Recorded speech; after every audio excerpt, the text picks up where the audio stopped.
How are we doing this morning? I'm kind of tired. This construction project is a lot of work. Yesterday, those front windows were set to be replaced. Both that one and the one over here. And we got the first one out of the wall. And the ones we bought to replace it wouldn't fit because of some modern flanging and stuff on it. And I don't have the time, patience, or money to order custom new windows right now. So we cleaned them good, put them back in, and got rid of all the rot in the sills, which was my whole reason for digging in there anyway. So we saved a bit of money by being able to return the windows. And we cleaned these ones good. They look actually just fine. But my eyes, I've been ripping down these vines from this tree. The side of the building has this ivy and other vines all over it. They jumped into the pine tree. We snipped those a few weeks ago, and they've been dying, ripping them out, but all the pollen and dust on them, it's hard on my sinuses and my allergies. This whole project, man, with dust. I love the smell of cut wood, but it turns out few things make me sneeze more and have allergies at night. And the smell of fresh cut wood, sawdust, it's bad. And my daddy was a carpenter for a long time, as well as being a preacher. So I love the sound of the skill saw. I love the smell of that. But, man, over the last years doing this project, I've really come to realize how bad sawdust is for my allergies. And you have the dust of drywalling and then sanding stuff, and just the dust of cleaning an old building, all the dirt that gets on the wall when you're redoing stuff. It's been a tough road on my allergies and sinuses. And the dust gets in my eyes, it turns out. And I can feel it almost in the corner of my eyes at times. And I'm always watering. And I'm using a lot of rinse to try to keep my eyes rinsed out.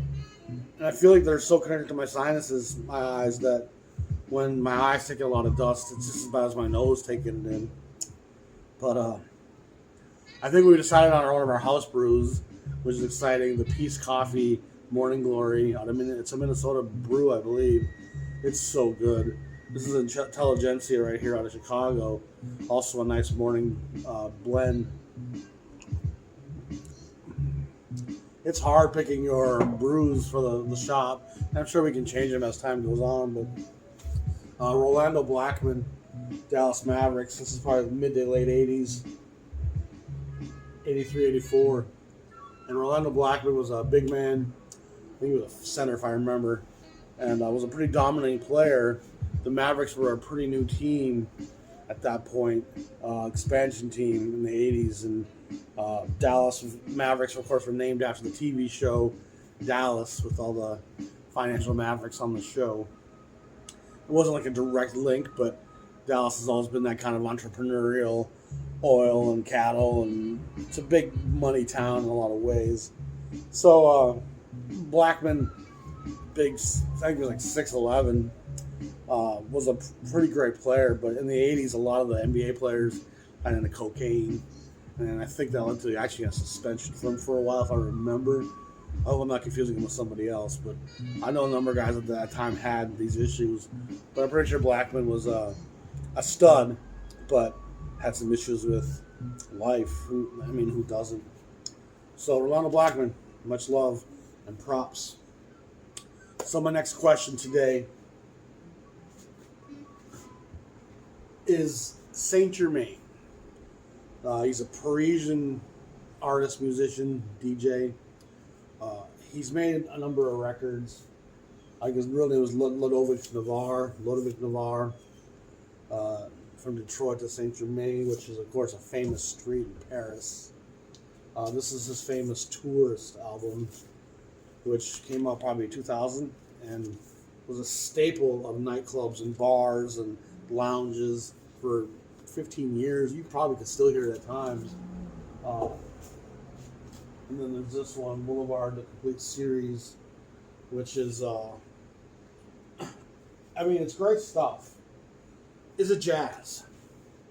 And to some people who aren't very immersed in jazz, like my brother who I introduced St. Germain to years ago, it's jazz to him. It's jazz to a lot of people. It's got a saxophone noodling at times. But the further I've gotten away from electronic music and the more I've gotten into jazz music the last 15, 20 years, the more the answer to that question to me is absolutely it's not jazz. It borrows from the jazz idea. It has jazz overtones, but it's missing a number of key components. The rhythm, the pulse of it's too static. It's too just looped with modern drum machine beats on it, which makes sense for DJs and the club scene and what he was trying to accomplish. And I still really like these records. I really do.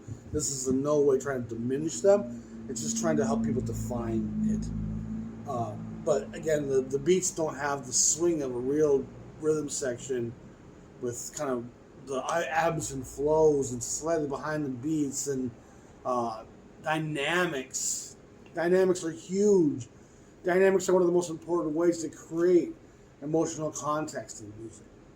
The subtlety of diminuendo and the feel of crescendo and just those simple terms that seem kind of cliche, they are important emotional impactors.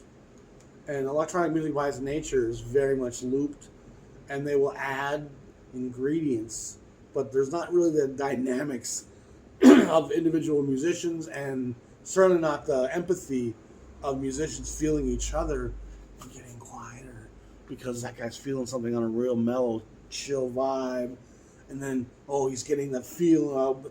I mean, imagine the Coltrane Quartet without the dynamics of Elvin Jones and McCoy Tyner and Jimmy Garrison. The propulsion at times, the restraint at times. That's a very important aspect of what jazz is that expression of the human condition.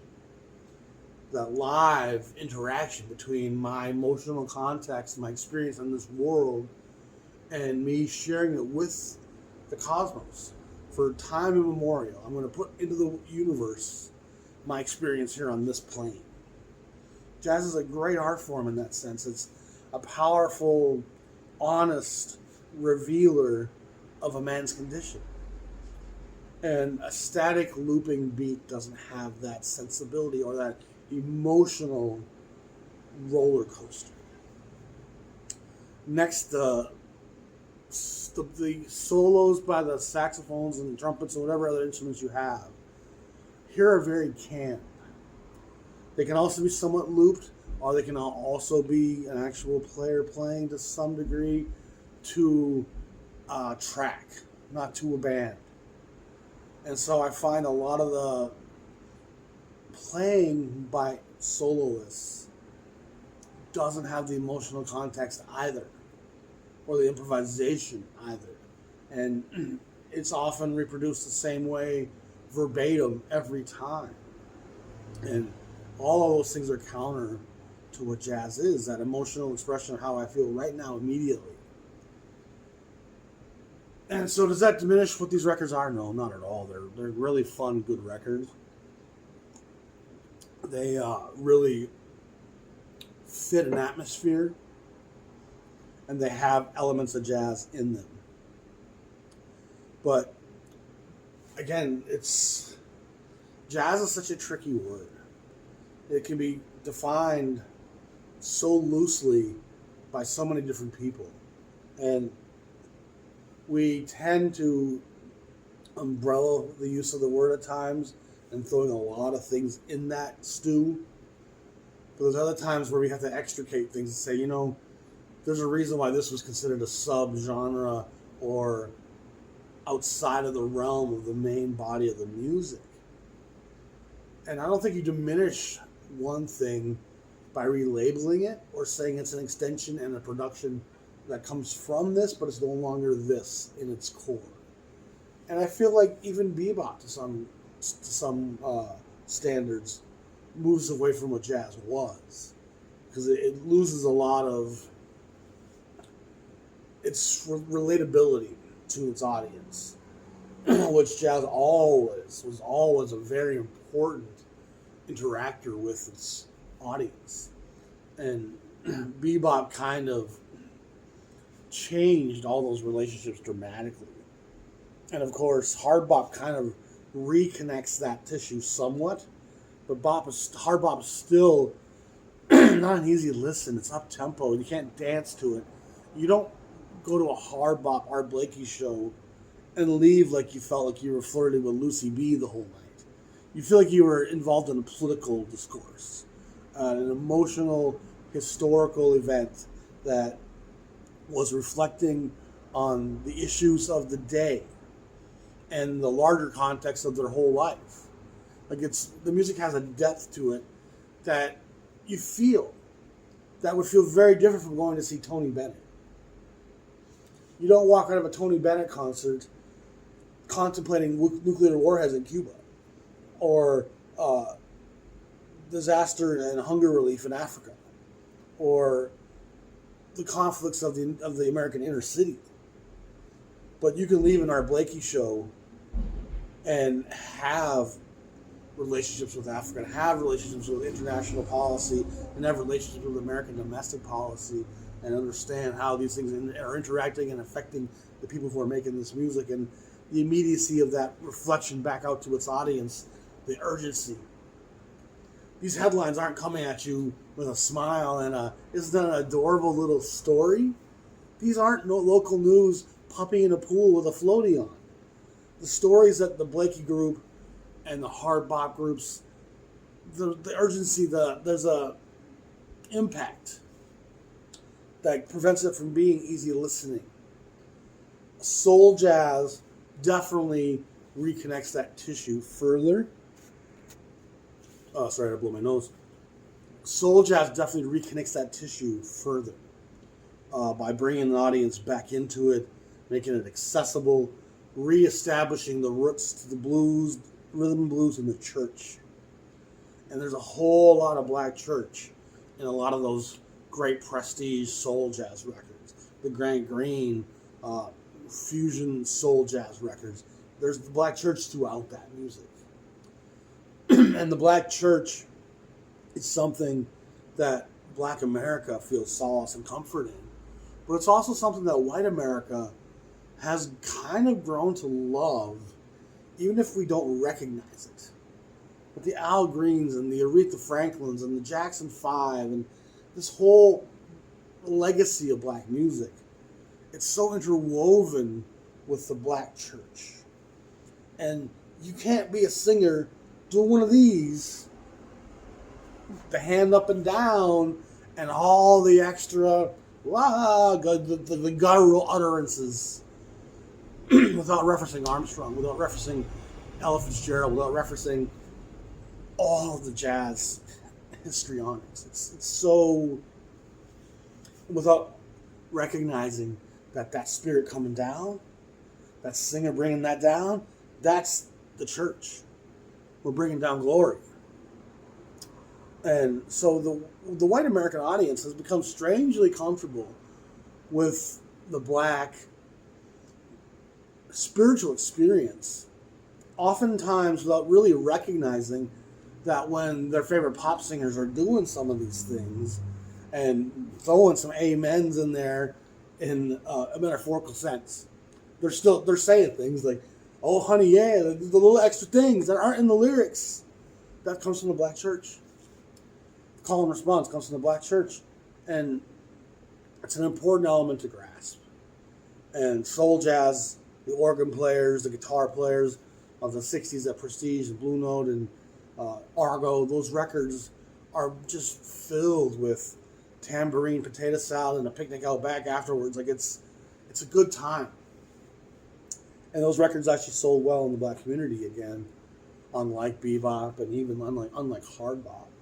And if you went to a Don Patterson show or a Jimmy Smith concert or any of those great organ players, you were going to feel a lot of what the Black Experience was about.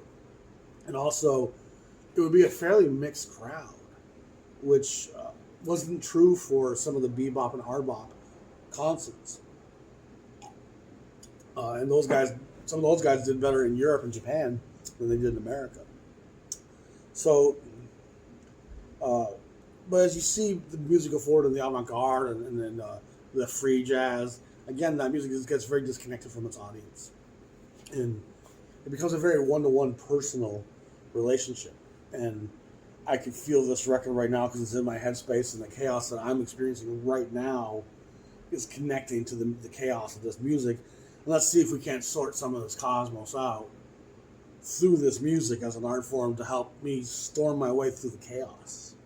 That's a personal experience. That's my mood and my complexity matching the music I'm playing, and they're kind of in simpatico, creating a harmony, creating a vibration that, as a personal experience, free and avant-garde jazz can be very emotional, very connective, but it doesn't have that impact on a room of people because it's such a personal one-to-one thing, and you have to be in that headspace to kind of embrace the chaos, to sort the chaos out. And it takes a certain type of daily life experience or be in a certain place in your life for that to ring true. And not everyone who's going out to hear music wants to be in that frame of work. And so there's a real aspect to music that is accessible being jazz to me. And what I like about St. Germain is he does reconnect the accessibility. And like the Tourist record is a real standard of the early 2000s. And I love the John Lee Hooker on the one track. It's actually taken from a film soundtrack that when I stumbled on the soundtrack, I was like, oh man, this sounds like that St. Germain. And 3 songs in, you actually hear what the St. Germain samples were from on Sure Thing, I think it's called. It's a great song. And again, it's just John Lee Hooker being sampled and dropped over the top of this groove. Rose Rouge is fantastic with the ride cymbal going. Soul Flute has a really cool Herbie Mann-like flute. It's a really great record. And if you don't know it, you should probably give it a listen if you like loungy urban jazzscapes. Is it jazz? No. There's none of that emotional immediacy, urgency, personal expression. You don't feel the artists or the players. And again, there's only a few players. Most of it's loops. Most of it's not organically played as it's being done. I think there's maybe a few solos that were done in the studio. I'm not even positive about that because a lot of things I thought were done in the studio I've found since where it came from and who they sampled it from, like the John Lee Hooker. First time you hear Sure Thing, you think that's a guy in the studio playing that guitar. It just fits and feels right. And that's the thing about it, it's done well. There's some of these records out there that are trying to remix jazz where things are just so hodgepodge and not done in a very listenable sense. And he takes and uses things tastefully, and it all kind of has this great feel to it. There's this kind of movement of remix swing music coming out of Paris and London, in France, I think, mostly. It's kind of got elements of Django Reinhardt and Hot Five, but it's also got elements of early swing and even some New Orleans sounds. But they're putting these kind of jump house, techno beats behind it at times, and it's kind of this modern rehash of swing, but it's very campy. It's very canned. It makes me think of looped music in early cartoons. And I get to see the little cartoon character that's doing the same little frame over and over again for 20 seconds. And the music's kind of doing that same. It just loops things. And it has some dynamics with adding, the 4 on the floor and the, it adds some elements to kind of help create, but I think it's very cheesy, honestly. I don't really care for it. My brother plays it sometimes, once again, thinking that he's playing jazz for me. And I think he means well, because I go over there and work for him some days at his print shop. But it's very far from jazz in terms of my experience with it, my relationship with it, and how it makes me feel. It doesn't make me think any or feel any of the things that a real jazz record does. It feels like almost exploitive, almost we're going to borrow a lot of the great concepts of the past and just put some kind of present sounds behind it. And it's not true innovation. But again, that's a bit of a deviation there. So allergies aside, things are good. Progress is being made. We're starting to pick our coffees. It's exciting. It's been exhausting. I'm close to 30 pounds off since January, which I will tell you right now has made a light year of difference in terms of my ability to run a coffee shop. There was a time last holiday season, Christmas, January, whatever, that going up and down a flight of stairs once or twice, I was kind of, and being on my feet for an hour or two, I was just beat for the rest of the day. My feet would hurt. I was exhausted. And with the weight loss and playing the basketball and running 3 days a week at the gym, my energy levels, and I don't think it's just because of the weight loss. That's part of it, but just getting my metabolism up and moving, being active, being on my feet day after day, between working and playing basketball, and then now working on this project as well. It's all just kind of gotten me into a place where I'm in a lot better shape and a lot better condition to be on my feet to run a shop for 10, 12 hours a day. And so even that feels kind of cosmically, a path was laid. For those who don't remember, one of my subscribers paid for me to get a gym membership. And I'm 25 minutes away from this gym. It's the closest place I can play basketball. And so it's something I probably would have always kind of hedged my own bets on in terms of paying for. That's a pretty good drive. But someone else offers to do it, you're like, well, okay, yeah, let's do it. And so I signed up. And being there's only one place in Rochester, Minnesota where you can play indoor basketball, it wasn't the cheapest club. It's almost $100 a month for this Rochester Athletic Club. It's a fancy place with a lot of the upward elite kind of people there. But it was the only choice. And so he paid for 1 month and then just kind of disappeared, which I don't fault him. It's like, it's an expensive membership for something you don't know, but you still deserve a thank you because you got me in there. And now that weight loss and that resulting, my heart, my lungs, everything's just in such a better shape to do everything I'm doing and everything I'm about to be doing.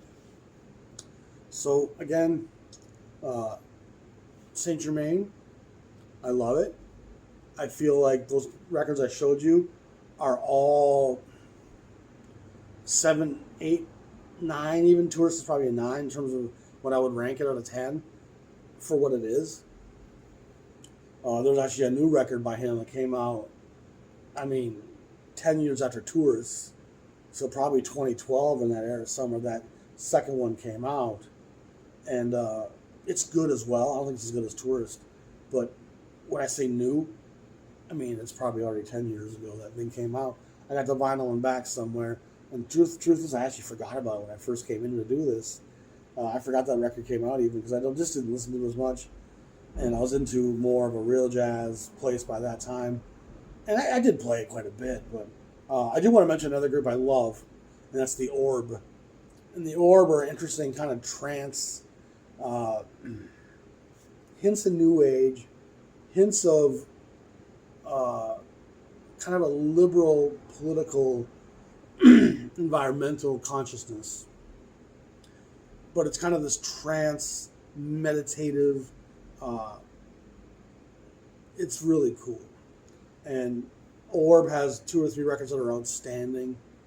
The first one, Adventures Beyond the Ultra World, and then Live 93. UFO Orb is also good, but Live 93 to me, that's really the only Orb I think you need. Just to feel Dr. Alex Patterson's music live. And he was actually involved with Brian Eno for a while. And he worked at Brian Eno's studio for the Editions EG label in the 70s. And so what a great place to kind of cut your teeth and be a protege, the great Brian Eno, who was one of the great producers and kind of the inventor of ambient music, which Orb borrows from ambient music at times with the kind of hints of new age with that trance, dubstep, not dubstep, but just dub, modern. It's melancholy, but it's cerebral. The little vocal snippets are just kind of very contemplative and interesting and intriguing and worth a revisit every time you listen to it. You're like, oh, you kind of feel like you're in the rainforest all of a sudden, and then you move into industrial ways. Like, that's really cool music, and it's very intellectual. And it doesn't feel like that forced intellectualism of some music of that ilk. This is a very kind of real question asking, and again, asking questions is more important than having answers. You can have a chalkboard full of answers and they have no meaning without the right question. Having the right question is the only way you can find truth. You don't seek truth through answers, you seek truth through asking questions. And that's an important difference. If you seek truth via answers, there's a million answers out there. And without the right question, none of those answers have any relevance or bearing. And so the right questions are always important. And those questions are things about the future of humanity, the future of our kind, the future of our planet, the future of our spirituality. That's the right questions we should ask that start to make the answers have relevancy. And the differential treatment of race and religion and politics, those things will fade away in the reference of reality and that broader questioning of our place and time. But I love the Orb, and he borrows quite a lot from the EG catalog, which was Brian Eno, Laraji, Harold Budd, the trumpet player, John Hossel. All these guys are great. And again, they borrow elements of jazz at times, but they're certainly not jazz records.